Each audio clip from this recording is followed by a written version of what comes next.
नमस्कार। यूथ पाठशाला के इस एपिसोड में आपका स्वागत।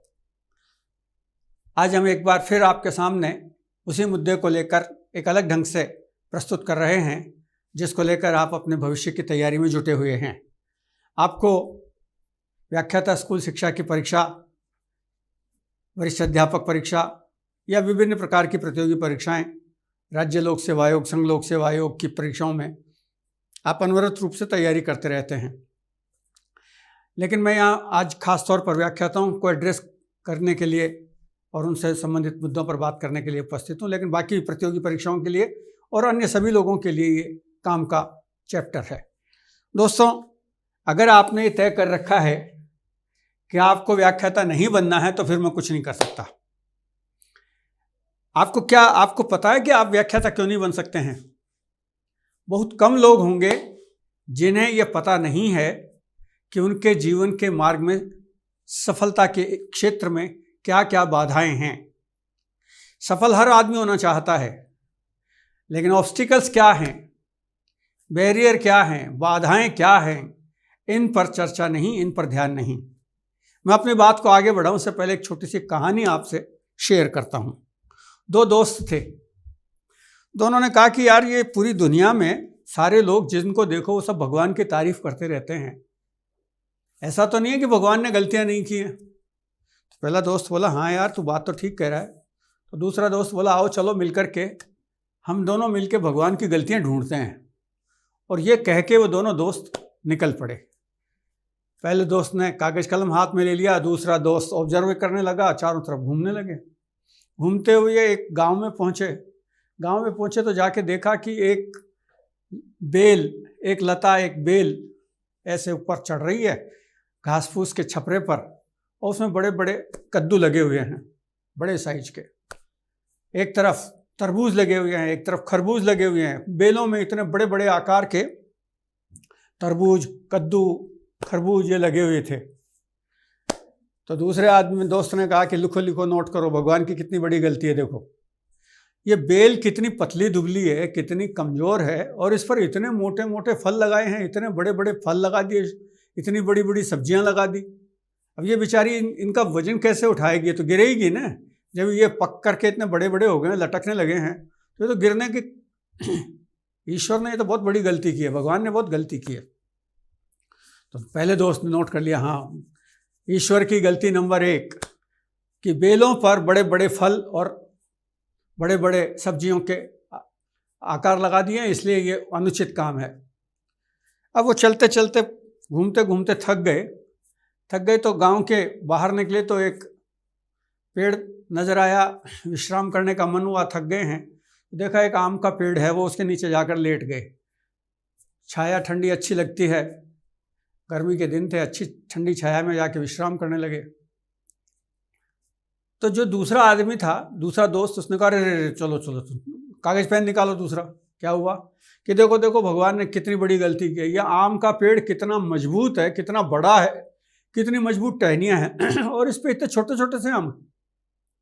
वहाँ बेल जो लगी हुई थी उसमें इतने बड़े बड़े तरबूज थे। वो बेचारी पतली दुबली जो बेल थी उसमें तो इतने बड़े बड़े तरबूज, और ये जो इतना बड़ा विशाल आम का जो पेड़ है उसमें इतने छोटे छोटे आम। ये तो भगवान की, लिखो गलती नंबर 2, भगवान की गलती है ये, कि भगवान को ध्यान रखना चाहिए था कि उस पर तो लगाते वो छोटे छोटे और इस पर लगाते बड़े बड़े फल।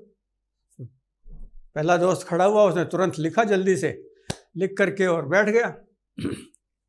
दूसरे नंबर का दोस्त जो पहले से लेटा हुआ था, थोड़ी देर में कुछ हवा चली तेज गति की। प्रकृति भी तो पाठ पढ़ाती है ना मनुष्य को। थोड़ी देर में हवा चली और वो जब तक संभलता तब तक ऊपर से एक आम जो भी पका नहीं था, कच्चा ही था, कैरी जिसको कहते हैं हम, कच्चा आम, वो सीधा आके और दूसरे नंबर के दोस्त के नाक पे यहाँ पे गिरते ही वो बहुत तेज चोट लगी। अब वो आम पका हुआ भी नहीं था, कच्चा था, बिल्कुल पत्थर की तरह आकार का था बिल्कुल। तो वो जोर से नाक वैसे भी कोमल होती है आदमी की, सबसे ज़्यादा लगने पर यही तकलीफ होती है। वो जोर से चिल्लाया था, वो अखड़ा हुआ, हड़बड़ा गया, परेशान हो गया। पहला दोस्त बोला, क्यों, क्या हुआ? कि नहीं रुको, अभी थोड़ा मेरे को आराम कर लेने दो। फिर जब वो थोड़ा संभला, उसके बाद उसने अपने दोस्त से कहा, ओह लो, अगर इस जगह हम लेटे हुए थे और यहाँ आम की जगह अगर वो कद्दू आया होता और वो कद्दू लटक रहा होता यहाँ पर, या यहाँ पर वो बड़ा सारा तरबूज लटक रहा होता, तो सोचो मेरा क्या हाल हो गया होता। तो ये काटो काटो, तुम जल्दी काट दो, पहली दूसरी दोनों गलतियां काट दो, हटा दो। इस कहानी से जो समझ में आती है बात, वो ये है कि मनुष्य चोट खाने के बाद समझता है कि सही क्या है और गलत क्या है। दूसरों की गलतियों को ढूंढना आसान होता है, अपनी गलतियों को, अपनी सफलता के मार्ग में आने वाली बाधाओं को वो बहुत जल्दी नहीं पहचानता है। तो दोस्तों, आज हम इसी पर बात कर रहे हैं आपसे कि अगर आप स्कूल व्याख्याता बनने का, वरिष्ठ अध्यापक बनने का या दूसरी प्रतियोगी परीक्षाओं में शामिल होने का काम कर रहे हैं, तो आपको पता होना चाहिए, क्योंकि अगर आपको पता नहीं है तो निश्चित मानकर चलिए कि सफलता मिलना आपके लिए मुश्किल होगा, कठिन होगा। तो आइए एक एक करके उन मुद्दों पर बात करते हैं कि क्या क्या दिक्कतें हमारे सामने आती हैं। मॉलियर एक फिलोसफर हैं, मॉलियर एक चिंतक हैं, विचारक हैं, जो कहते हैं बाधा जितनी बड़ी होती है उसे पार करने में गौरव उतना ही बड़ा होता है। जाहिर सी बात है, छोटी सफलताओं में ज़्यादा आनंद नहीं आता। बहुत सफलताएं बहुत बड़ी चुनौती और उसे पार करने के बाद जो गौरव की अनुभूति होती है वो बहुत अद्भुत होती है। एक बच्चा दौड़ा दौड़ा घर गया, घर जाके मम्मा से बोला, अपनी माँ को बोला, मम्मा मम्मा आज मैं बहुत खुश हूँ। माँ ने कहा क्या हुआ बेटा? कि आज मैं दौड़ में फर्स्ट आया। माँ बड़ी खुश कि मेरा बेटा जो है वो स्कूल में अच्छा नाम रोशन कर रहा है, दौड़ लगा रहा है और दौड़ में फर्स्ट आ रहा है। मम्मा ने उसको शाबाशी दी, अच्छा खाना खिलाया और उसके प्रसन्न हो गई। उसके बाद पूछा, अच्छा बेटा एक बात बताओ, कितने बच्चे दौड़ रहे थे जो तुम्हारे साथ दौड़ने में खड़े हुए थे? तो बच्चा बोला, दौड़ने में तो मैं अकेला ही था बस। अब आप सोचिए, जब आप बिना प्रतियोगिता के ऐसा कोई पुरस्कार हासिल करेंगे तो कैसे गौरव होगा? गौरव नहीं हो सकता। ये तो राष्ट्रमंडल खेलों वाले जो हमारे खिलाड़ी हैं, जिन्होंने बड़े बड़े पुरस्कार और गोल्ड मेडल जीते हैं, उनसे पूछिए कि पूरी दुनिया के चुने हुए खिलाड़ियों के बीच में से जब आप जीत कर आते हैं तब वह गौरव कैसा होता है। तो बाधाएं जितनी बड़ी होंगी उनको पार करने में आपको उतना ही गौरव, उतना ही संतोष, उतना ही आनंद की अनुभूति होगी। लेकिन बाधाएं होती क्या हैं, इस पर जरूर निगाह लगाने की आवश्यकता है। आप ये देख लें कि सचमुच बाधाएं होती भी हैं या केवल मन का भ्रम है। ज़्यादातर लोग ये मानते हैं कि मन का भ्रम होता है, वास्तव में बाधा नाम की कोई चीज़ होती ही नहीं है। कुछ लोग कहते हैं साहब जीवन भर बाधाओं से भरा रहा, कहीं कोई सफलता नहीं मिलती है, जब देखो जब हेरल्ड सी हेरल्ड, बाधाएं, समस्याएं, तकलीफ़ें, पता नहीं मेरे भाग्य में कितनी सारी मुसीबतें एक साथ लिखी हैं और वो एक साथ आकर खड़ी हो जाती हैं। तो जो बाधाएं हैं, विद्रूपताएं हैं, जो कठिनाइयां हैं, जो समस्याएं हैं, वो क्या सचमुच हमारा मार्ग अवरुद्ध कर सकती हैं या फिर हमारा मन का भ्रम है? ये बहुत सावधानी से समझने की आवश्यकता है। अगर आप प्रतियोगी परीक्षाओं में शामिल हो जा रहे हैं तो इस एपिसोड के एक एक बिंदु पर आपको ध्यान आकर्षित करना पड़ेगा और आपको सोचना पड़ेगा कि सचमुच आप इनसे कितने परेशान हैं और ये आपको कितना जीवन में कष्ट दे रहे हैं। दरअसल में हमारे सामने जो सबसे बड़ी चुनौती है वो हम एक एक करके देखने की कोशिश करते हैं। तो सबसे बड़ी जो समस्या हमारे सामने आ रही है वो है हमारा परिवेश। हमारे जो ज़्यादातर अभी भी भारतवर्ष में बड़ी संख्या में करीब 63%, 60 से 63% लोग अभी भी गांव में रहते हैं। तो जो गांव में लोग रहते हैं या जो छोटे कस्बों में रहते हैं लोग, उनके मन में ये कहीं ना कहीं संकट है, कहीं ना कहीं कष्ट है कि हमारी जो पृष्ठभूमि है वो ग्रामीण है और ये जो ग्रामीण पृष्ठभूमि है इसकी जो हीनता है उनके भीतर कभी कभी वो बहुत अधिक स्थापित हो जाती है। और ये जो पृष्ठभूमि आपके मन में स्थापित हो जाती है, यही आपके लिए सबसे बड़ी चुनौती बन जाती है। गांव में पैदा होना या आपके हाथ में नहीं था कुछ भी, आपका जन्म शहर, गांव, छोटे बड़े कहीं भी हो सकता था, लेकिन आप उन परिस्थितियों के साथ कैसे हैंडल करते हैं ये सबसे बड़ी आपकी विशेषता है।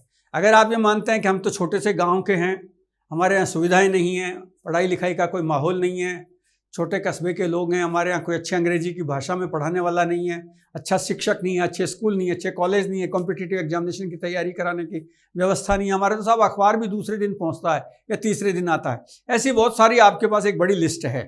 तो आप उनमें जूझे रहेंगे, अगर उस पर उलझे रहेंगे तो ग्रामीण पृष्ठभूमि से आपको दिक्कत पैदा होगी। वैसे मैं आपको जानकारी के लिए बता दूं कि जितने भी सफलता प्राप्त करने वाले हैं, भारतवर्ष के संदर्भ में खासतौर पर कहना चाहता हूं मैं कि भारतवर्ष में चाहे वो प्रशासनिक पद हों या फिर वो राजनीतिक पद हों या वो इंजीनियरिंग के पद हों या फिर मल्टीनेशनल कंपनीज में जाने वाले लोग हों, 70% से ज़्यादा लोग ग्रामीण पृष्ठभूमि या छोटे कस्बों या छोटे शहरों की पृष्ठभूमि से निकले हुए लोग हैं जिन्होंने सफलता प्राप्त की है। तो आपने अगर ये बहाना बना रखा है कि मैं ग्रामीण पृष्ठभूमि का हूं और मुझे इसमें सफलता नहीं मिल सकती है, तो आप इससे जितना जल्दी हो इस मानसिकता से मुक्ति पा लीजिए। दूसरी जो बाधा या समस्या जिस पर हम चर्चा करना चाहते हैं, जो हम लोग अक्सर अपनी बातचीत में कहते हैं कि मेरी पारिवारिक समस्या है साहब, ये मेरी जो पारिवारिक पृष्ठभूमि है वो पारिवारिक पृष्ठभूमि बड़ी कमज़ोर है हमारी। पारिवारिक पृष्ठभूमि से किसी भी व्यक्ति की सफलता का कोई लेना देना नहीं है। आप अपने पारिवारिक पृष्ठभूमि से परिवार की गरीबी को, माता पिता के कम पढ़े लिखे होने को या फिर अपने परंपरागत परिवार की रूढ़िवादी व्यवस्थाओं को देख करके और फिर आप उनकी आड़ लेते हैं, तो इसका मतलब यह है कि आप छिपने की कोशिश कर रहे हैं। आप अपने आप को झूठे पर्दे में ढकने की कोशिश कर रहे हैं। अपने आप को झूठा पर्दा मत डालिए अपने ऊपर। आप उन पर्दों से बचिए जिन पर्दों का वास्तव में कोई अर्थ नहीं है। ग्रामीण परिवेश से आना, पारिवारिक समस्याओं का होना, परिवार में भी समस्याएं केवल इतनी सी नहीं है आर्थिक, परिवार में और भी कई तरह की समस्याएं होती हैं। पारिवारिक रिश्ते कैसे हैं, परिवार में रूढ़िवादिता की जकड़न कितनी तगड़ी है, परिवार में लोग बाल विवाह की जो समस्या है वो कैसी थी, आदि आदि बहुत सारी पारिवारिक समस्याएं हैं। उन सारी समस्याओं से मुक्ति पाने का सीधा और सरल तरीका ये है कि आप अपने आप को जितनी जल्दी हो उनसे मुक्त कर लें। और मुक्त करने का तरीका क्या है? मुक्त करने का सीधा तरीका ये है कि आप परिवार में, मैं ये नहीं कह रहा हूँ कि परिवार को समय मत दीजिए, परिवार का काम मत कीजिए, लेकिन ज़्यादा उसमें इन्वॉल्व होने की आवश्यकता नहीं है। अभी 2 दिन बाद राखी आने वाली है। बहुत सारे साथी हमारे, मैं देख रहा था, बसें भर भर के और 3 दिन पहले से शहरों से निकल रहे हैं, ट्रेनें फुल हैं, बसें फुल हैं, पूछ रहे हैं प्रतियोगी परीक्षाएं, तो परीक्षा तो फिर दे लेंगे साहब, तैयारी तो फिर कर लेंगे, राखी मनाए आते हैं। राखी मनाने के नाम पर कितने दिन की छुट्टी मना रहे हैं आपको पता है? कोई 5 दिन की छुट्टी मना रहा है, कोई 4 दिन की, कोई 8 दिन की, कोई 10 दिन की। तो ये आपको तय करना पड़ेगा कि प्रायोरिटी क्या है। राखी मनाइए, मना नहीं है, राखी मनाना चाहिए। बहन भाई का रिश्ता बहुत पवित्र रिश्ता है। इस पवित्र रिश्ते को बहुत शिद्दत के साथ मनाया जाना चाहिए, लेकिन समय तय कीजिए कितनी देर आप इस पर देना चाहते हैं। एक विवाह परिवार में होने जा रहा है, आप 15 दिन की छुट्टी लेकर बैठ गए। विवाह का कार्यक्रम 1 दिन का था, 2 दिन का था, आप 15 दिन तक वहाँ अपना समय जाया कर रहे हैं। तो ये जो पारिवारिक पृष्ठभूमि हमारी और पारिवारिक समस्याएं हैं, उन पर ध्यान देने की और उनसे निजात पाने के लिए आपको अपनी रणनीति बनानी पड़ेगी।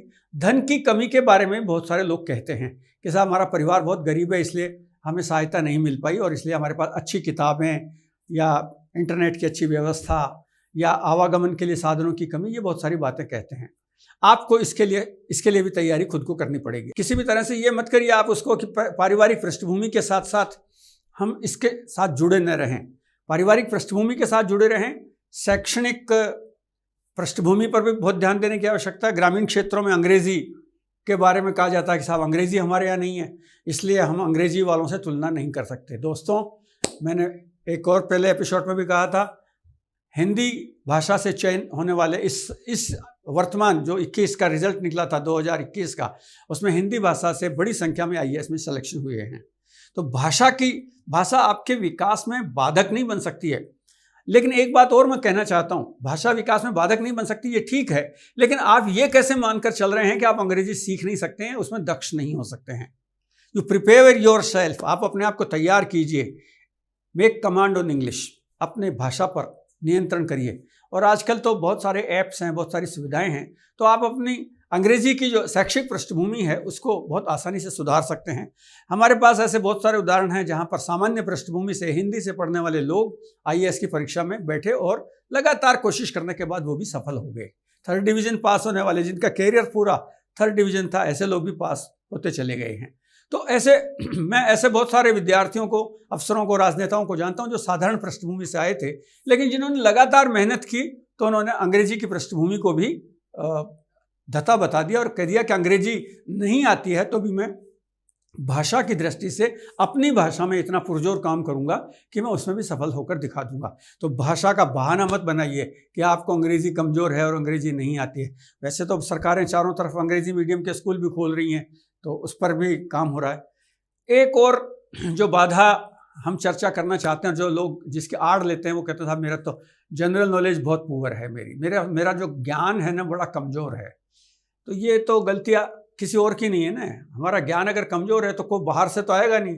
आपका भोजन, आपका खाना आपको ही खाना पड़ेगा। कोई दूसरा आदमी ऐसा तो हो नहीं सकता कि आपकी जगह आपकी मम्मी, आपकी माँ आपका भोजन कर ले और आपका पेट भर जाए और आप स्वस्थ हो जाएं। अपना भोजन जैसे मनुष्य को स्वयं करना पड़ता है, उसी तरह से अपना अध्ययन भी मनुष्य को स्वयं करना पड़ता है। तो अपनी नॉलेज को पावर बनाने के लिए पावरफुल बनिए, अपने आप को पावर हाउस में कन्वर्ट करिए। और अपने आप को पावर हाउस में कन्वर्ट करने के लिए ये जो ब्रेन है ना हमारा, ये जो पिछला हिस्सा है बुद्धि का, यहाँ ये जो पूरा का पूरा हिस्सा यहाँ केंद्रित है हमारा, और ये जो ब्रह्म ज्ञान का केंद्र है, इस ब्रह्म ज्ञान के केंद्र को जितना ज़्यादा आप लोड इस पर डालेंगे उतना ही ज़्यादा आप फायदा उठा पाएंगे। दोस्तों, आप ब्रेन का चित्र उठा के देख लीजिए। हमारा जो सारा हिस्सा है वो स्मृति का, मेमोरी का पार्ट सारा यहाँ पर है। और इसकी बड़ी विचित्र बात है। इसकी बड़ी विचित्र बात यह कि आप माइंड पर जितना कम लोड डालेंगे ये उतना ही आराम तलबी हो जाएगा। और अगर आप इस पर ज़्यादा से ज़्यादा स्ट्रेस डालेंगे, इसको ज़्यादा से ज़्यादा टारगेट देंगे, फोकस करेंगे, तो ज़्यादा से ज़्यादा काम करेगा। वो बच्चे बहुत अधिक काम करने में दक्ष होते हैं जिन बच्चों का सवेरे उठने 5 बजे से लेकर रात को 10 बजे तक बिजी शेड्यूल होता है। 5 बजे उठेंगे, एक्सरसाइज करेंगे, माता पिता उनको तैयार करते हैं, उसके बाद स्कूल जाते हैं, फिर आके होमवर्क करते हैं, फिर आके ट्यूशन जाते हैं, फिर खेलने जाते हैं, फिर आके वापस होमवर्क में लगते हैं, फिर रात को अपनी पढ़ाई स्टडीज करते हैं, फिर रात को खाना खा के सोते हैं। तो यो लगातार मस्तिष्क की एक बड़ी अद्भुत, विज्ञान का एक अद्भुत ये सिद्धांत है कि अपने मस्तिष्क पर जितना ज़्यादा स्ट्रेस आप डालेंगे उतने ही आप सफल हो पाएंगे। तो ज्ञान की कमी का बहाना मत बनाइए कि मुझे तो ज्ञान नहीं है, मुझे नॉलेज नहीं है। ये नॉलेज नहीं है तो earn it, you earn your knowledge. अपने ज्ञान को प्राप्त कीजिए और उसके स्रोत बहुत सारे हैं, खुले हुए हैं। एक ज़माना था जब हमारे पास ज्ञान के स्रोत कम हुआ करते थे, जानकारी हमें कम होती थी। अब वो जानकारियाँ लगातार हमारे पास होती चली जा रही हैं। इसी तरह से एक है जो ये कुछ हद तक हो सकती है बात कि माता पिता की मनोवृत्ति। कई बार हमने देखा कि मदर फादर जो हैं वो अपने पेरेंट्स जो हैं अपने बच्चों पर किसी खास तरह का, अपने तरह का विचार, अपनी तरह की भावना, अपने तरह के मूल्य बच्चों पर थोप देते हैं। कई बार माँ बाप कह देते हैं कि ये करना है, वो फार्म भी अपनी तरफ से भरा देंगे, फीस भी भर देंगे, तैयारी के लिए लगा देंगे, आपकी रुचि नहीं है उसमें। वो कह रहे हैं कि मैं आपको पीटीआई बनाना चाहता हूँ, उन्होंने आपको एडमिशन करा दिया और आपको कह दिया फार्म भरो। आप कोच नहीं बनना चाह रहे हैं, आप बनना चाह रहे हैं ड्राइंग के टीचर, आप बनना चाह रहे हैं स्कूल लेक्चरर, आप बनना चाह रहे हैं आज के जो नए मॉडर्न कंसेप्ट हैं उनमें विभिन्न प्रकार के इंजीनियर्स के जो टॉपिक्स हैं उन पर आप काम करना चाहते हैं, किसी इनोवेशन पर काम करना चाहते हैं। तो फिर धीरे धीरे कोशिश करिए अपने माता पिता की, पहले उनकी मनोवृत्ति को समझिए, फिर थोड़ा सा खुद सफलता अर्जित कीजिए और उनसे कहिए कि एक चांस आपको देकर देखें, एक अवसर देने के लिए कहिए, उनसे आग्रह कीजिए कि वो आपकी बात माने। ज़्यादातर मैंने देखा है कि बच्चे माता पिता को जब समझाने में कामयाब हो जाते हैं तो माता पिता मान जाते हैं और उन बच्चों को अवसर देना शुरू कर देते हैं। तो माता पिता के मनोवृत्ति को अपने अनुसार ढालिए। कुछ लोगों को स्वास्थ्य संबंधी समस्याएं होती हैं और उसमें फिटनेस संबंधी खासतौर पर होती है। प्राकृतिक रूप से अगर कोई गंभीर बीमारी है, मैं उसकी तो बात नहीं कर रहा, गंभीर बीमारी है तो उसका तो प्रॉपर इलाज आपको लेना पड़ेगा। अदरवाइज अगर आप देखेंगे तो जो फिटनेस का सामान्य जो मंत्र है, फिटनेस का जो मूल मंत्र है वो सिर्फ इतना है कि आप एक्टिव रहें, और एक्टिव रहना आपके हाथ में है। अपनी बॉडी को पूरा काम उसको प्रेशराइज कीजिए, पूरा ध्यान दीजिए उस पर। जैसे मस्तिष्क पर लोड डालने की जरूरत है, वैसे ही शरीर को भी लोड डालिए, शरीर पर भी फिटनेस रखिए। जॉगिंग कीजिए, योगा कीजिए, ध्यान कीजिए, प्राणायाम कीजिए और अपने ब्रह्म तंत्र को, ये जो ब्रह्म तंत्र है हमारा, इसको एक्टिव रखिए हमेशा। अगर आप इसको एक्टिव रखेंगे ब्रह्म तंत्र को, तो आप लगातार सफल होंगे। स्वास्थ्य की, फिटनेस की जितनी भी समस्याएं वो आपसे दूर रहेंगी। आप छोटे छोटे घर में प्रयोग करिए, प्राकृतिक रूप से प्रकृति के वातावरण के साथ जुड़िए। बनावटी वातावरण से, कृत्रिम वातावरण से दूर रहिए। प्राकृतिक हवा, पेड़ पौधे, उनके साथ जुड़िए। अपने पढ़ने लिखने के सेंटर भी ऐसे बनाइए जहाँ पर खुली और ताज़ी हवा मिलती हो, प्राकृतिक रोशनी आती हो, उन चीज़ों के साथ अपने को जोड़िए। खाना पीना भी ऐसा रखिए जिसमें मिलावट नहीं हो, खाना पीना से संबंधित चीज़ों को भी ध्यान में रखने की आवश्यकता है। तो अपने फिटनेस को ध्यान रखना हमारे हाथ में है, और अगर कोई छोटी मोटी बीमारी तो तत्काल उस पर ध्यान दीजिए, डॉक्टर को दिखाइए और उस पर दवा लीजिए और उस पर लापरवाही मत बरतिए। फिर है, बहुत सारे लोग ऐसे हैं जो कहते हैं कि साहब नौकरी करने के कारण हम उच्च शिक्षा या उच्च परीक्षा व्यवस्था की तैयारी नहीं कर पाते हैं। देखिए दोस्तों, ये बात तो सच है कि दो नावों की सवारी करना बहुत कठिन होता है। और नौकरी कर रहे हैं, नौकरी भी ऐसी टफ हो आपकी कि आप सवेरे 6 बजे 7 बजे तैयार होकर निकल जाएं, 9 बजे आपको ड्यूटी पर पहुंचना है, उसके बाद फिर आप शाम को 7 बजे वहाँ से फ्री हुए, फिर रात को 9 बजे तक जाके घर पहुँचे, खाना खाएंगे और सो के थक कर सो जाएंगे। तो ये जो समस्या है, ये वाजिब समस्या है। इस समस्या का निदान आपको अपने तरीके से करना है। दो नावों में से एक नाव चुननी पड़ेगी। अगर आप अध्यापक हैं, प्राथमिक शाला में गवर्नमेंट के टीचर हैं और आप व्याख्याता बनना चाहते हैं, तो फिर आप पहले कुछ दिन के लिए छुट्टी लीजिए, 2-3 महीने 4 महीने के लिए छुट्टी लीजिए, छुट्टी लेकर बैठिए और पूरा का पूरा समर्पण इसको दीजिए जो परीक्षा के लिए आप तैयारी कर रहे हैं। अगर आपने ये नहीं किया तो सफलता नहीं मिलेगी। हाँ, बहुत सारे लोग ऐसे भी होते हैं जिनको अपने कार्यस्थल पर भी पढ़ने का अवसर मिल जाता है। तो अगर ऐसा कोई अवसर आपके पास मिला हुआ है, वहाँ आप अपनी ड्यूटी कर चुके, उसके बाद आपके पास टाइम एनफ बचा हुआ है, समय बचा हुआ है आने जाने के लिए, जिस बस में ट्रेन में यात्रा कर रहे हैं, अगर आपके पास वहाँ 1.5 घंटे का समय है तो आप 1.5 घंटे अपनी किताब, तो आने जाने के लिए 3 घंटे का समय मिल गया पढ़ने के लिए आपको।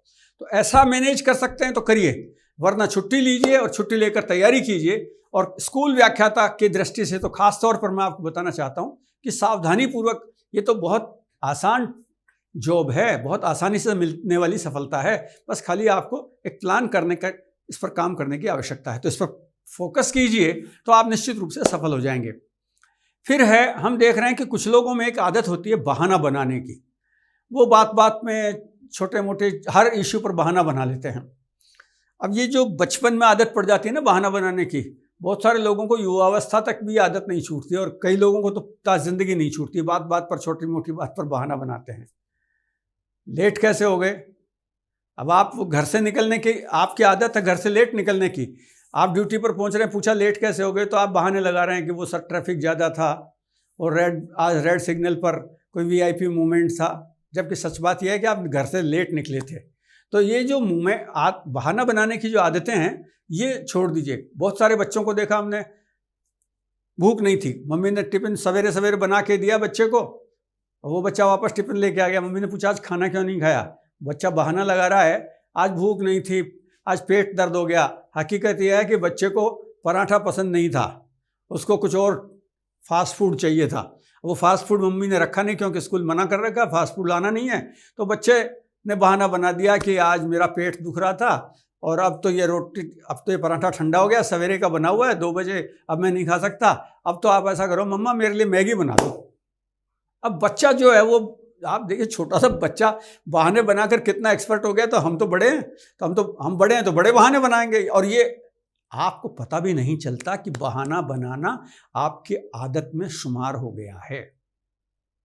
और अगर आप बहाना बनाना अपनी आदत में शुमार कर चुके हैं तो आप अपनी सफलता को परेशान करेंगे, आप अपनी सफलता को पीछे छोड़ देंगे।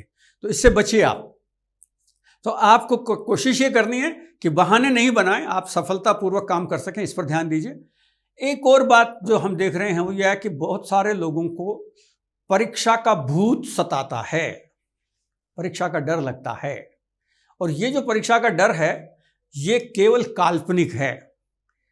जैसे कोई कहना है कि अंधेरे में बच्चों को डराते हैं ना माता पिता के, उधर अंधेरे में मत जाना, बाबा बैठा है, भूत बैठा है, पकड़ लेगा।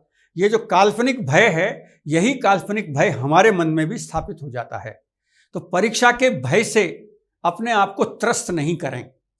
बहुत सारे लोगों को हमने देखा है परीक्षा के जो भय है उसके कारण तैयारी वैयारी पूरी कर लेंगे, लेकिन जब परीक्षा का समय आता है उससे पहले या तो बुखार हो जाएगा तेज, वो तेज बुखार के अंदर परीक्षा देने जा रहे हैं, तब क्या कैसे निकाल करेंगे बताइए आप। भाई हमारे तो मारवाड़ी में कहावत है, जो रोता हुआ जाता है वो मरे की खबर लाता है। तो अगर आप पहले ही डर गए हैं, पहले ही आपने इस तरह का वातावरण बना लिया है और आप भय के कारण आपकी भूख खत्म हो गई है, आपके चेहरे पर पसीना आ रहा है, आपका बीपी शूटअप हो रहा है या बीपी डाउन हो रहा है, और आपकी इम्यूनिटी कमज़ोर हो गई है, आप चिड़चिड़े हो गए हैं, आप अपने परिवार के लोगों से अच्छे संबंध नहीं रख पा रहे हैं, आप यार दोस्तों से ठीक से बात नहीं कर पा रहे हैं, आपको कोई भी चीज़ अच्छी नहीं लग रही है, तो ये सारी चीज़ें कुल मिलाकर भय का वातावरण आपके मन के भीतर उपजा है, और जिसका वास्तव में कोई आधार नहीं होता। क्योंकि लाखों लोग परीक्षा में शामिल हो रहे हैं, बाकी लोग जिन्होंने इन सारी छोटी मोटी बाधाओं को पार कर लिया, वो तुरंत परीक्षा में पहुंचते हैं, आराम से परीक्षा देते हैं और परिणाम लेकर सफलता प्राप्त करके बाहर आ जाते हैं। और आप एक बात और याद रखें कि आप जिंदगी की अंतिम परीक्षा में नहीं बैठ रहे हैं। आप परीक्षाएं पहले भी बहुत सारे दे चुके हैं, ये कोई पहली परीक्षा नहीं है और कोई अंतिम परीक्षा भी नहीं है। पहली परीक्षा से लेकर आज तक आपने ग्रेजुएशन, पोस्ट ग्रेजुएशन तक की परीक्षाएं पास कर ली, और अब आप प्रतियोगी परीक्षाओं में शामिल हो रहे हैं। पहले 2-4 दे चुके हैं, आगे और 2-4 देने पड़ सकते हैं। इसमें सिलेक्शन हो जाए स्कूल व्याख्याता के बाद, आप आरएएस में शामिल होइए, आप आईएएस में शामिल होइए, कौन रोक रहा है आपको? तो आप परीक्षा के भय से मुक्त रहिए। एक और डर जो मैंने देखा है लोगों में, वो यह है कि वो समझते हैं कि साहब हमारा तो जीवन ही अर्थहीन है, ये सारी क्रिया व्यर्थ है, बेकार है, लास्ट, ये फिजूल की बात है, यूजलेस एक्टिविटी है ये सारी। अब आप पूरे जीवन को अर्थहीन बता रहे हैं, पूरी क्रिया को अर्थहीन बता रहे हैं, पूरे प्रयासों को, जो आपने कुछ जितना कुछ पढ़ा लिखा, आपने 15, 20, 50 पेज के नोट्स बनाए और फिर आपको कुछ समझ में नहीं आया, याद नहीं आया, या कुछ आप कंफ्यूज हो गए, आपने लिया पेन और उसको क्रॉस मारा, फाड़ के फेंक दिया, किसी ने पूछा आपसे क्या हुआ, आज कुछ नहीं, अर्थहीन था, वो मैंने गलत नोट बना लिए थे सारे। क्यों अर्थहीन? वैसे भी मैं आपको एक बात बता दूं दोस्तों, जीवन में 4 चीजें कभी बेकार नहीं होती हैं: पढ़ा हुआ, बुना हुआ, गुना हुआ और सुना हुआ। ये 4 चीजें जीवन में कभी बेकार नहीं जाती हैं। आपने जो कुछ भी जैसा भी पढ़ा है, कभी भी कहीं भी पढ़ा है, अखबार पढ़ा, नोट पढ़े, धार्मिक पुस्तकें पढ़ी, अपने कोर्स की किताबें पढ़ी, जो आपने पढ़ा, कैजुअली पढ़ा, ऑथेंटिकली पढ़ा, ऑब्जेक्टिवली पढ़ा, जिसको जिस तरह से भी आपने पढ़ा है, पढ़ा हुआ जीवन में कभी बेकार नहीं जाता।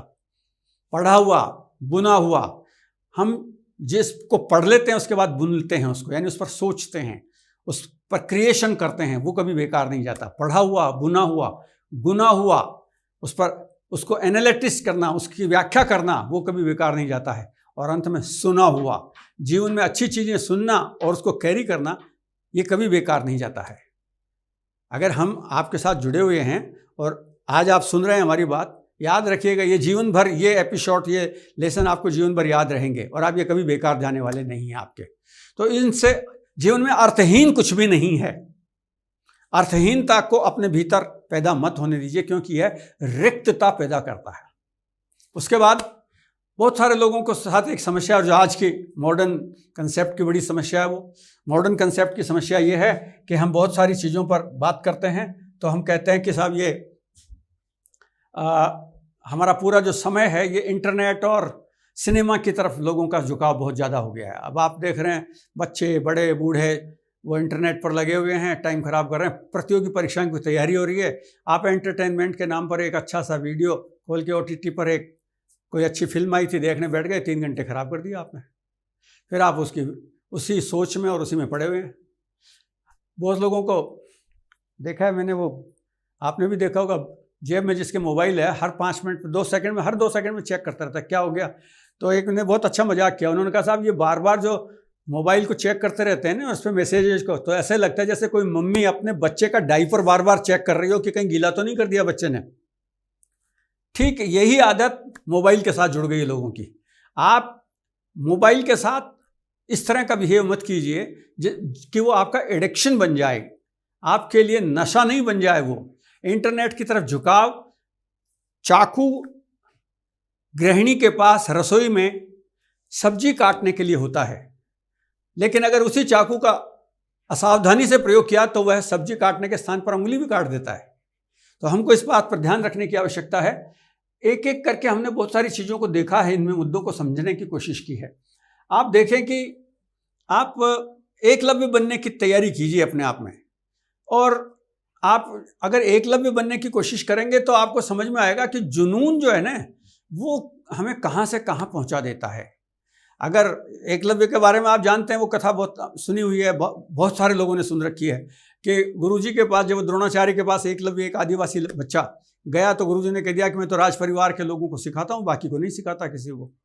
तो बच्चा आश्रम से दूर जाके थोड़े दिन तो देखता रहा कि गुरुजी कैसे सिखाते हैं। उसके बाद उसने गुरुजी की एक मूर्ति बनाई और मूर्ति बना करके अभ्यास करने लगा, और अभ्यास करते करते वो परफेक्ट हो गया। और इतना परफेक्ट हो गया कि एक बार अर्जुन उस रास्ते से निकल रहा था तो वहां एक श्वान, एक कुत्ता निकल रहा था जो भौंक रहा था, तो अर्जुन को बुरा लगा। तो द्रोणाचार्य का परम शिष्य था, तो अर्जुन ने बाण चलाए, और बाण इस तरह से चलाए कि वो कुत्ते के मुंह में जाके धंस गए और कुत्ता भौंकना भूल गया। कुत्ता मरा नहीं, लेकिन कुत्ते के मुंह में वो उसका जकड़ दिया मुंह। तो ये देख करके और उसको एकलव्य को बड़ा आश्चर्य हुआ। तो एकलव्य ने धनुर्विद्या को इस तरह प्रयोग करके दिखाया कि अर्जुन भौंचक्का रह गया। तो वो जब लौट के आया अर्जुन, तो अर्जुन ने आकर के और पूछा, अपने गुरुजी से पूछा, और गुरुजी को पूछा कि गुरुजी, एक लड़का, आदिवासी लड़का मिला था, वो मेरे से भी ज़्यादा दक्ष हो गया और मुझसे भी ज़्यादा अच्छे बाण चलाने लगा है। और जब मैंने उससे पूछा कि तुम कौन हो, तो उसने उत्तर दिया कि मैं द्रोणाचार्य जी का शिष्य हूँ। अब आप बताइए। गुरुजी को बड़ा आश्चर्य हुआ। गुरुजी ने जाके देखा तो द्रोणाचार्य की मूर्ति सामने बनी हुई रखी है, और द्रोणाचार्य जी की मूर्ति ही नहीं रखी बल्कि वो उसके साथ अभ्यास भी कर रहा। पूछा, भाई तुम कैसे किया तुमने ये सारा काम? तो बताया कि आपने मुझे नहीं सिखाया, तो मैंने आपकी मूर्ति लगाई और मूर्ति लगाकर मैं सीख गया। तो जहाँ सीखने की ललक होती है वहाँ एकलव्य बनना पड़ता है। कोई नहीं सिखाने आए ने तो खुद ही को कर बुलंद इतना कि खुदा बंदे से पूछे कि बता तेरी रजा क्या है। आप अपने आप को तैयार कीजिए और अच्छी तरह से तैयार करके और समर्पण के साथ काम कीजिए, तो निश्चित रूप से आपको सफलता मिलेगी, आपको कोई नहीं रोक सकेगा। कहते हैं कि जहाँ चाह होती है वहाँ राह होती है। आप जैसे मित्र बनाएंगे ना, वैसे ही आपको ज्ञान मिलेगा। गंभीर मित्रों के आसपास में ऐसे मित्र बना लीजिए जो केवल बातें करना जानते हो, जो समय खराब करना जानते हो, पढ़ाई लिखाई की बात नहीं करेंगे, तो वो आपका टाइम खराब करके चल जाएंगे। लेकिन गंभीर मित्रों का अगर समूह है, तो आप कोचिंग क्लास में जा रहे हैं, स्कूल में जा रहे हैं, घर पे जा रहे हैं, वर्किंग प्लेस पर हैं, तो जो सिंसियर लोग हैं उनको अपना मित्र बनाइए, और फिर आप देखिए कि किस तरह से आपको सफलता मिलती है। आप निजी यात्रा पर जा रहे हैं या कहीं और कहीं जा रहे हैं, तो आप ऐसे मित्रों के साथ संपर्क में बने रहिए, उनसे ईमेल करते रहिए, फेसबुक पर, व्हाट्सएप पर, और केवल पढ़ाई लिखाई की और फोकस्ड ऑब्जेक्टिव तरीके से काम करेंगे तो निश्चित रूप से आपको सफलता मिल जाएगी। आपको गुमराह करने वाले लोग भी बहुत सारे मिलेंगे। अरे कुछ नहीं पढ़ा है, कुछ नहीं होता, मैंने 4 बार परीक्षा दे दी, बेकार है, टाइम खराब होता है। कोई कहेगा अरे साहब बेकार है, सरकार से बार बार फीस ले रही है, हम कुछ कर ही नहीं पा रहे, कोचिंग में इतना पैसा लग गया, किताबों में इतना पैसा लग गया, हम कुछ नहीं कर पा रहे हैं। छोड़ो यार इस काम को, जहाँ जैसी नौकरी मिलेगी वैसी कर लेंगे, कोई प्राइवेट में 5-7 हज़ार 10 हज़ार जो मिल जाए काम कर लेंगे। अब ऐसे गुमराह करने वाले लोग अगर आपका करियर खराब करने पर तुल जाए और आप उनके साथ लग गए, तब तो मैं कुछ नहीं कर सकता। लेकिन अगर आपने इधर से सुना उनकी बात को, इधर से निकाला, तो फिर ये गुमराह करने वाले लोग आपका कुछ नहीं बिगाड़ सकेंगे और आप उनके जाल में फंसने से बच जाएंगे। हमें पारिवारिक समस्याओं से उलझने की आवश्यकता नहीं है। अंग्रेजी का हवा नहीं खड़ा होने दे। भाषा कभी हमारी दक्षता में बाधक नहीं बनती है, ये जानते हैं हम ये भी जानते हैं कि हमारे माता पिता जो हैं वो हमारे मनोवृत्ति को हम अगर अनुकूल बनाएंगे तो वो हमारे साथ सहयोगी बन जाएंगे। फिटनेस की बात हम कर चुके हैं आपसे, स्वास्थ्य और फिटनेस के बारे में, इनको सावधानीपूर्वक आप मेंटेन करें। नौकरी और उच्च शिक्षा के लिए समय आपको मैंने आपको जिक्र किया था, आपने सुना है कि दोनों चीज़ों को अगर आप बैलेंस करना चाहते हैं तो 2 नाव में पैर मत रखिए। एक one time at a time. आप 2 नाव के पैर का तो उदाहरण हम रोजाना देख रहे हैं। भाई साहब चले जा रहे हैं, बहन जी चली जा रही हैं और हाथ में मोबाइल है और रास्ते में कोई टक्कर मार गया। ट्रेन पे स्टेशन पे चल रहे हैं, अचानक से ट्रेन आई और चपेट में आके ख़त्म हो गए। मत कीजिए। आप अपने जीवन को सुरक्षित बनाइए और उच्च लक्ष्य और सफलता प्राप्त करनी है तो उसी तरह से काम कीजिए जिस तरह से हम बात आपसे कर रहे हैं। लगातार लोगों को लोग कुछ भी कहें आपको, लेकिन आप किसी की बात में आने की आवश्यकता नहीं है। इसके लिए जो सबसे बड़ी इंपॉर्टेंट बात है वो ये है कि टाइम मैनेजमेंट को बहुत ध्यान रखना। ये जो घड़ी है ना, ये ध्यान रखिए, ये जो टिक टिक करती जो चलती नहीं घड़ी, इस घड़ी के साथ अपने जीवन की घड़ी को मिलाइए और अपने लक्ष्य तय कीजिए और उन लक्ष्यों पर जब आप काम करना शुरू करेंगे तो फिर आपको कोई नहीं रोक पाएगा। लेकिन अगर जैसे अभी एक मैं बहुत अच्छा उदाहरण देख रहा था, मैं एक जगह पढ़ रहा था मैं, तो उन्होंने एक हमारे यहाँ एक कहा जाता है कि बंद घड़ी जो है ये अपशकुन मानी जाती है। दरअसल में अपशकुन नहीं है, बंद घड़ी आपको काम करने से रोक देती है, इसलिए अपशकुन है। एक भाई साहब के घड़ी बंद हो गई चलते चलते, उनको पता नहीं लगा, उनको परीक्षा देने पहुंचना था 9 बजे और उन्होंने सामने घड़ी में देखा कि अभी तो 8:30 ही बजे हैं, तो आराम से बैठे रहे। फिर भी देखा, दूसरी बार जब ध्यान पड़ा तब भी वो 8:30 ही बज रहे थे, तब उनको खटका हुआ। वो तेजी से भागे, परीक्षा देने के लिए पहुंचे। जब तक पहुंचे तब तक 9:30 बज चुके थे और परीक्षा छूट गई उनकी। तो घड़ी चलनी चाहिए। प्रैक्टिकली जो आपके हाथ में घड़ी बंधी हुई है, जो टेबल पर है, उसको भी चेक कीजिए और अपनी लाइफ की घड़ी को भी चेक कीजिए। आप अपने शेड्यूल से, अपने निर्धारित समय से काम करना सीखेंगे तो काम सफलता आसानी से मिल पाएगी, वरना नहीं मिल।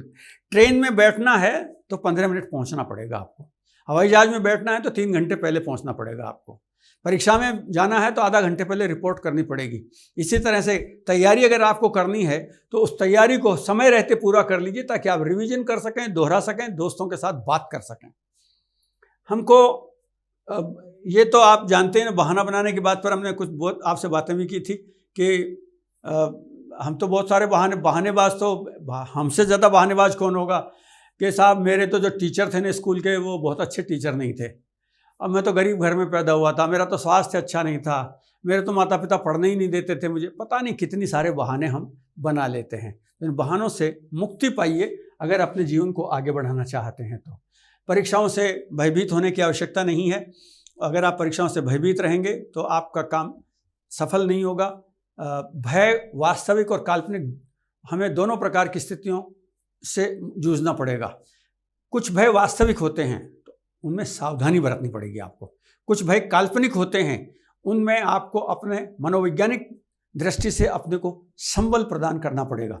ये नहीं कर सकते आप, वास्तविक भय है, हमने देखा कि कोई ज्वलनशील पदार्थ कोई फेंक गया, कोई विस्फोटक सामग्री फेंक कर चला गया, तो वहाँ से बहादुरी दिखाने की आवश्यकता नहीं है, उसे बचकर निकल जाइए, क्योंकि आप वो वास्तविक भय है। आप उसके नज़दीक निकले और विस्फोट हो जाए और आप चोट लग जाए, आप परेशान हो सकते हैं, तो उससे बचिए। और एक, जैसा मैंने जिक्र किया आपसे परीक्षा में कि साहब मैं तो हमेशा ही असफल होता हूँ, तो ये आपका काल्पनिक भय है। परीक्षा में सफलता तब मिलेगी जब पहले आप भय से मुक्त हो जाएंगे और अपने ऊपर नियंत्रण करेंगे और अपने ब्रह्म तत्व को, अपने बुद्धि कौशल को नियंत्रित और मजबूत करेंगे। अपनी योग्यता और क्षमताओं के बारे में आपको पता होना चाहिए। आपको पता होना चाहिए कि छोटी छोटी बातें कैसे महत्वपूर्ण होती हैं। रोको मत जाने दो, रोको मत जाने दो। एक ही वाक्य में 2 जगह विराम लगाने पर अर्थ बदल रहा है। फिर से सुन लीजिए, रोको, अल्प विराम लगाइए और फिर लिखिए रोको मत जाने दो, रोको मत जाने दो। हमने विराम लगा के, और दूसरा हमने कहा रोको मत, विराम लगा दिया और फिर कहा जाने दो। तो आपको ये तय करना पड़ेगा कि छोटे छोटे गैप्स कहाँ लेने हैं और बड़े गैप कहाँ लेने हैं। ये इनके आधार पर आपका अपना भाग्य और आपकी अपनी शक्ति और आपकी अपनी ताकत काम करेगी। ये जो आगे देख लें, इसको अर्थहीनता की जो बात है, इस अर्थहीनता की बात को भी हम आगे चलते रहेंगे इस पर, और अर्थहीनता की भावना को भी हम बढ़ाते रहेंगे। तो अर्थहीनता की जो भावना है हमारी, ये दरअसल में एक नेगेटिव है और ये दार्शनिक तत्व है। केवल ये दार्शनिक तत्व है, इस पर हमें ज़्यादा सोचने की और बहुत अधिक काम करने की आवश्यकता नहीं है। अर्थहीनता को के नकारात्मक स्वरूप को हटाते ही और पॉजिटिव सेंस सामने आ जाता है।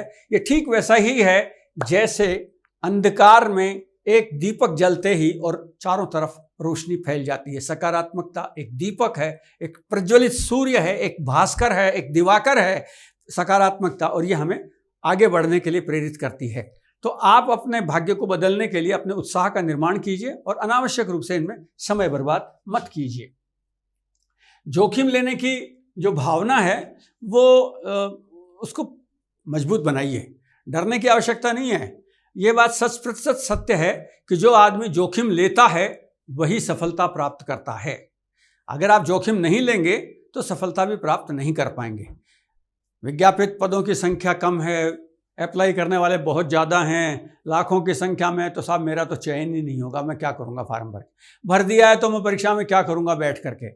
अरे साहब, आपने जब तैयारी की है, परीक्षा का फॉर्म भर दिया है, जोखिम क्यों नहीं लेंगे आप छुट्टी लीजिए, तैयारी कीजिए, उच्च शिक्षा प्राप्त की है आपने तो उसको आजमाइए, और जब आप ये सारे काम करेंगे तो निश्चित रूप से आपको सफलता उसमें प्राप्त होगी। तो जोखिम लेने में अनिच्छुक मत बनिए, आप जोखिम लेने में इच्छुक बनते रहिए।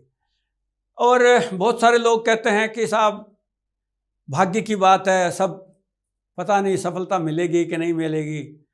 आपका काम परिश्रम करना है, हमारा काम परिश्रम करना है, परिणाम निर्धारित करना नहीं है हमारा काम। परिणाम तो हमने जो कुछ लिखा है उसके आधार पर तय होगा, तो उसके आधार पर तय होगा तो बाद की बात है ना, वो तो पहले आप अपने आप को तैयार तो कीजिए, फिर जैसा भी परिणाम आए उसको स्वीकार कीजिए। लेकिन पहले से ही पलायनवादी हो जाएं, भाग्यवादी हो जाएं, पहले से ही कहें कि मेरे तो भाग्य में लिखा ही नहीं है, सरकारी नौकरी नहीं लिखी है साहब, मेरे भाग्य में तो अच्छा वेतन पाने की कोई प्राइवेट नौकरी भी नहीं लिखी है साहब, मुझे तो घर पे ही रह के काम करना पड़ेगा। तो ये भाग्यवादी जो रवैया है ये हमें अकर्मण्य बना देता है। भाग्यवादी रवैया हमें कहीं का नहीं रहने देता, ये कठिन परिश्रम से हमें विमुख कर देता है। तो हम तो अगर अपने सनातन धर्म की बात करें, गीता की बात करें, तो गीता में तो कहा ही गया है कि कर्मण्येवाधिकारस्ते मा फलेषु कदाचन है। कर्म करेंगे तो फल की इच्छा मत कीजिए, यानी आपने परिश्रम पहले से ही फल की इच्छा कर लिया आपने कि और उसके बाद अनुकूल परिणाम नहीं आया, तो उसके बाद अनुकूल परिणाम नहीं आता, आप हताश होकर पता नहीं क्या क्या कदम उठा बैठते हैं। इसकी चिंता मत कीजिए। मैंने आपसे अभी भी जिक्र किया, जो कुछ आपने परिश्रम किया है, मेहनत की है, तैयारी की है, इस परीक्षा में काम नहीं आई, किसी दूसरी जगह काम आएगी आपकी योग्यता और आपकी क्षमता। तो अपने आप को साउंड बनाइए। भाग्यवादी रवैये वाले लोग जीवन में सफल नहीं होते हैं। जो आदमी, आपने वो पढ़ा होगा ना कि जब वो एक बालक को कहा कि इसकी तो रेखा ही नहीं है, शिक्षा की रेखा नहीं है, पंडित जी ने उसका हाथ देकर कहा, तो बच्चे ने पंडित जी से पूछा कि मेरी भाग्य की रेखा कौन सी है, तो उन्होंने पंडित जी ने कहा ये तुम्हारी भाग्य की रेखा है। तो बच्चे ने चाकू लिया और उस पर चाकू फेर दिया। तो माता पिता भी हैरान रह गए, बच्चा भी, और गुरुजी भी हैरान हो गए कि ये क्या किया, पंडित जी भी, कि मैं ऐसी रेखा कोई नहीं रहने दूंगा जो मेरे भाग्य को प्रतिकूल बनाती हो। तो ये जो भावना, और वो बच्चा बाद में चल के उच्च शिक्षक बना, बड़ा दार्शनिक बना। तो हमको अपने भाग्यवादी रवैये को हम अपनी मेहनत और परिश्रम से बदलते हैं। मानता हूं मैं कि बहुत सारे लोग, कुछ लोग ऐसे होते हैं जो जन्मजात प्रतिभा संपन्न होते हैं, लेकिन दुनिया में 90% लोग अपनी प्रतिभा को अर्जित करते हैं, उनको प्राप्त करना पड़ता है, वो उनके पास जन्मजात नहीं होती है। तो आपको ये जो जन्मजात हमारी प्रतिभाएं हैं, इन जन्मजात प्रतिभाओं को अर्जित करने की जो बात हम कर रहे थे, इस रेफरेंस को समझने की आवश्यकता। तो दोस्तों, आज हमने बहुत विस्तार से आपसे उन मुद्दों पर बात की है, और जिसका जो शीर्षक था मैंने उस पर भी आपसे कहा था कि अगर आप ऐसा सोचते हैं और इन बाधाओं पर आपने अपने आप को फोकस कर रखा है, तो मानकर चलिए कि आप व्याख्याता तो छोड़िए, आप प्रारंभिक शिक्षा के शिक्षक भी नहीं बन सकते। और अगर आप इनको चुनौती मानकर स्वीकार करते हैं और आप इनसे लोहा लेने की तैयारी करते हैं और आप अपनी भुजाओं को कसकर इन बाधाओं से जूझने का मादा रखते हैं, तो आपको सफलता से कोई नहीं रोक सकता। सफलता आपके मार्ग में स्वागत करने के लिए खड़ी मिलेगी आपको। तो आज का यह एपिसोड उन सारे दोस्तों के लिए है जो अपने जीवन को कैरियर की ऊंचाइयों तक ले जाना चाहते हैं। नमस्कार, जय हिंद।